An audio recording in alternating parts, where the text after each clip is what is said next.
day 13 of our Advent devotional as we are continuing to consider the promises of God, the things that God either says or his people have said throughout time that assure us of something, that tell us something, that give us the ability to keep moving forward in faith, knowing that God will repay, he will bestow justice and righteousness upon his people. Today's reading comes from Romans chapter 5, verses 3 and 4. And it's quite, I would say an unusual promise, but a promise nonetheless. And it comes through the Apostle Paul.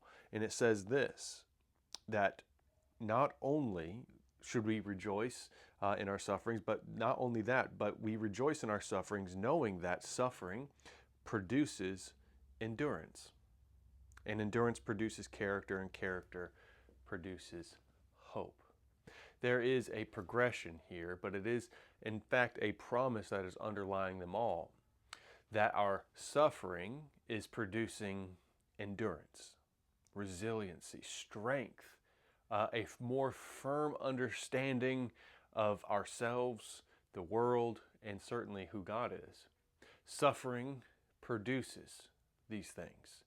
The promise that is intertwined in here is that the hard times and the suffering that we will go through are actually instruments that God can use to bring about character formation, spiritual formation. Painful, without a doubt. Dark, yes, at times. But we rejoice knowing that there's a God behind and above all of this world. And he's actually using the hardest moments in your life. He might be using the hardest moment in your life right now, this Christmas, to bring about endurance, resiliency, to teach you something about him and maybe even something about yourself. And through the resilience, it produces character. And through character, hope.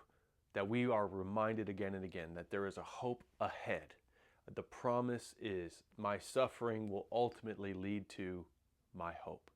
So may you take comfort that even though you're going through a hard time, God is working in you and through you to bring about something redemptive and glorious.